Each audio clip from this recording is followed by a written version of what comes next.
I'm Natasha. I once believed I knew what love looked like, until the night before my wedding when I found a text message meant for someone else. Don't worry, I'll handle it. She'll never know about us. Someone else. Another woman. The mother of his secret children. For 3 years, I thought I was building a future while he was juggling 2 lives. So before he could say, I do, I decided to expose the truth. To his family, to my family, to everyone who had flown in from across the country for our perfect wedding. But I'm getting ahead of myself. Let me tell you how I discovered that the man I was about to marry wasn't just hiding something from me, he was hiding an entire life. It was a Thursday evening, exactly 36 hours before I was supposed to walk down the aisle. The rehearsal dinner was the next night. My dress hung in my sister's closet. 5 bridesmaids had already checked into the hotel. The cake, the flowers, the vows, everything was ready. Everything except Viktor. He'd been acting strange for weeks, distant, distracted. I chalked it up to wedding stress, to work pressure, to anything but the truth. That night, he was in the shower when his phone buzzed on the kitchen counter. I wouldn't normally look. I trusted him, completely, foolishly. But something made me glance down. A name I didn't recognize, Eliza. And a message preview that turned my world upside down. The kids miss you. When are you coming home? I stared at those words until they blurred. Kids? Home? My hand trembled as I picked up his phone. It was locked, but I knew his passcode, or at least I thought I did. It didn't work. 4 digits I'd seen him enter 100 times now denied me. That's when I knew. Whatever was on that phone wasn't meant for me to see. The shower stopped. I placed the phone back exactly where it had been and walked to the living room, heart hammering so loud I was sure he would hear it when he entered the room. He did that thing he always did, kiss the top of my head without really looking at me, but this time I noticed how he immediately checked his phone, his body angling away from me. Everything okay? I asked, my voice surprisingly steady. Yeah, just work stuff, he said, thumbs moving quickly. The Moscow deal. I nodded. The Moscow deal. His go-to excuse for the past month. Too important to discuss, too complicated to explain, too confidential to share details. I used to be proud of being engaged to such an important businessman. Now I wondered what else that business was hiding. I might need to head to the office for a bit, he said, already grabbing his keys. Last-minute contract issues. At 9:30 p.m., 2 days before our wedding. Now? I asked. He didn't even look up. I'll be quick. Wedding stuff has us behind schedule. Wedding stuff? Like it was an inconvenience instead of the day we'd been planning for a year. Do you need to go tonight? I pressed, watching his face carefully. A flash of irritation crossed his features. Natasha, please, you know how important this is. I did know. I just didn't know what this really was anymore. After he left, I sat motionless on our couch, in our apartment filled with our things, a life I now questioned entirely. But I wasn't going to just cry. I'm not built that way. I'm a corporate investigator. I find fraud and deception for a living. And suddenly, I was on a new case. I opened my laptop and started with what I knew. Eliza. No last name. Kids. Plural. I pulled up Viktor's Instagram, the one where I featured prominently, and started scrolling through his followers. No Eliza. Then his Facebook. Nothing. LinkedIn connections? Too many to check efficiently. I needed more. While Viktor was supposedly at the office, I did something I never thought I'd do. I went through his things. His desk drawers revealed nothing unusual. His closet, perfectly organized as always. But then I remembered the locked filing cabinet in his home office, the one where he kept sensitive work documents. I'd never questioned it before. I didn't have a key, but I did have determination and a credit card that could jimmy a basic lock. Inside, I found what looked like ordinary folders, tax records, property documents, investment portfolios. Nothing suspicious until I reached the back of the drawer, a passport. Not his main one. I knew where that was kept. This was a duplicate. Same photo, same birth date, but a different last name. Viktor Antonov, not Viktor Petrov. My hands shook as I kept digging. Behind the passport was a small velvet pouch containing a second phone, basic, not smart. A burner. And a keyring with keys I didn't recognize. I took photos of everything, careful to replace it exactly as I'd found it. Then I returned to my laptop with new search parameters. Viktor Antonov plus Eliza. That's when I found her. Eliza Antonov, elementary school teacher in Hoboken, New Jersey. Just a 40-minute drive from our Manhattan apartment. Her social media was mostly private, but her profile picture made my stomach drop. A woman with 2 young children, maybe 5 and 3, both with Viktor's distinctive blue eyes. Her relationship status, married. The next morning, I called in sick to work. I couldn't focus, couldn't process. I just discovered that my fiancé was someone else's husband. But I needed to be certain. Absolute, irrefutable certainty. I took the train to Hoboken, feeling like I was in someone else's body, living someone else's nightmare. I found the address from a property search, a modest townhouse with a small front yard where children's toys were scattered. I waited in a cafe across the street, my investigator's instincts taking over while my heart splintered. At 3:15, she appeared pretty, probably my age, looking tired but content. She greeted 2 children at the school bus stop. They each carried handmade art projects, chattering excitedly.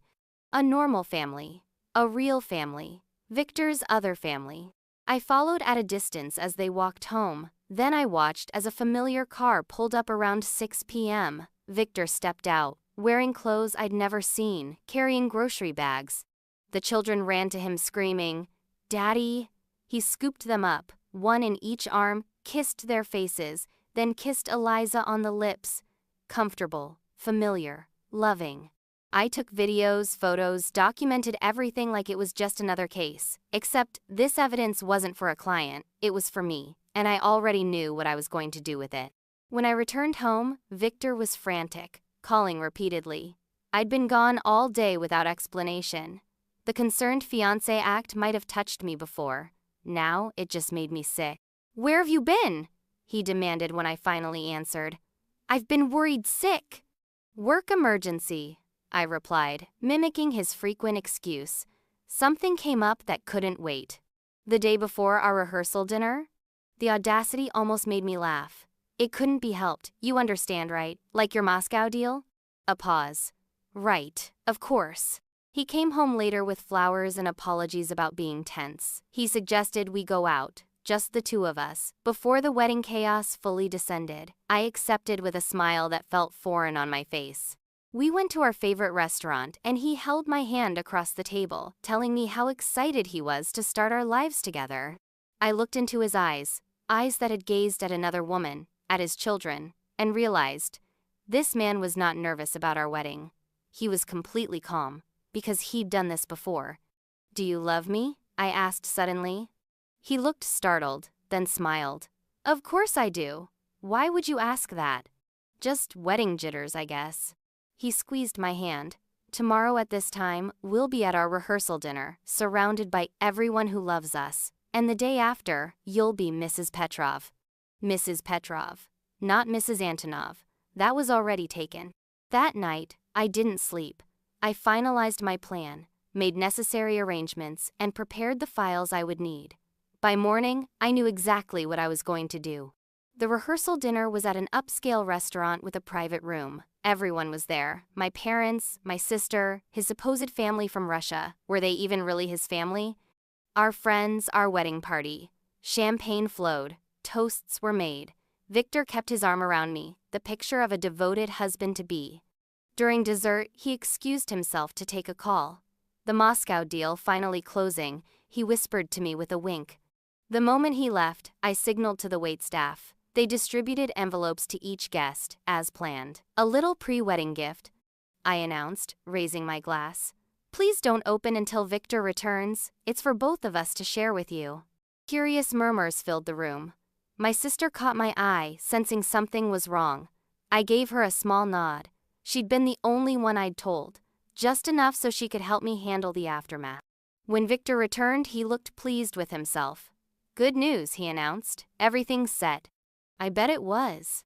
"Perfect timing," I said, standing. I was just telling everyone about our surprise. Confusion flickered across his face. Surprise? Go ahead, everyone, I said to our guests. Open your envelopes. What happened next played out like a scene from a movie. Gasps, stunned silence. Viktor's face draining of color as he realized what they were seeing. Photos of him with Eliza and the children. Copies of the second passport. Property records showing the house in Hoboken under Viktor and Eliza Antonov. Marriage certificate dated 3 years before he'd even met me. Birth certificates for 2 children, both bearing his name. What is this? His mother demanded in her heavy Russian accent. Real or fake? I still don't know. Ask your son, I replied calmly. Ask him about his wife in New Jersey. Ask him about his children. Viktor lunged for the nearest envelope, then looked at me with pure hatred. You had no right. No right? I laughed, a hollow sound. I'm your fiancé, or was supposed to be. He tried to speak, but what could he possibly say? The evidence was literally in everyone's hands. The wedding is off, I announced to the stunned room. I apologize for the inconvenience, especially to those who traveled. There will be a brunch tomorrow at the hotel instead of a ceremony. I hope you'll all still come. Then I did what I'd rehearsed in my mind all day. I took off my engagement ring, the 3-carat diamond he'd claimed was a family heirloom, and placed it on the table. I believe this belongs to your real family, I said quietly, though I doubt it's actually an heirloom. I walked out with my head high, my sister right behind me. Behind us, chaos erupted. His parents shouting, my father's voice rising in anger, friends exclaiming in disbelief. But I didn't look back. There was nothing there for me anymore.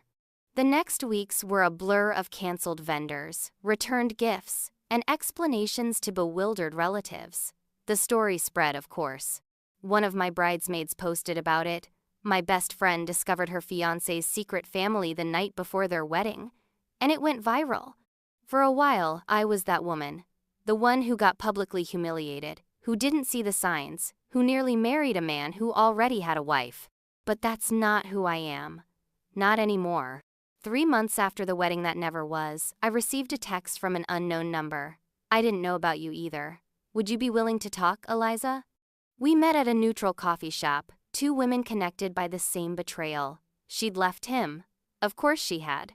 She wasn't his first wife, it turned out. She was his second. There had been another before her in Chicago. How did you find out? I asked her. Your video went viral, she said with a sad smile. Someone from my school sent it to me. Isn't this your husband? They asked. I'd been wondering where he was that weekend. He told me he had a business trip. A wedding counts as business, I guess, I said.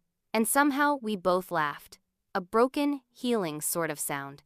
Eliza and I didn't become friends, exactly, but we did become allies. Together with the first wife he'd abandoned, we built a case against him for fraud, bigamy, and financial deception. He'd been siphoning money from all of us. My savings, Eliza's inheritance, the first wife's business profits. The legal process is ongoing, but he's facing charges in 3 states. Viktor, or whatever his real name is, disappeared after the rehearsal dinner exposure. His family went back to Russia. His company claims they had no idea about his double life, but I have my doubts. People knew. They had to have. They just chose not to see. As for me, I'm rebuilding. My apartment feels more like mine without his things in it. My job seems more meaningful now, helping others avoid being deceived, finding the truth when it's deliberately hidden. I've started a support group for people who've discovered similar betrayals.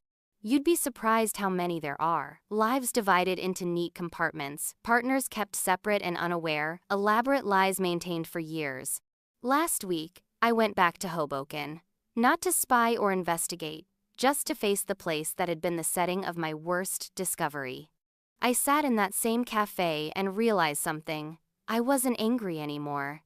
The pain hadn't disappeared completely, that kind of betrayal leaves scars, but the rage had burned itself out, leaving something clearer in its place. Understanding, not of him, but of myself.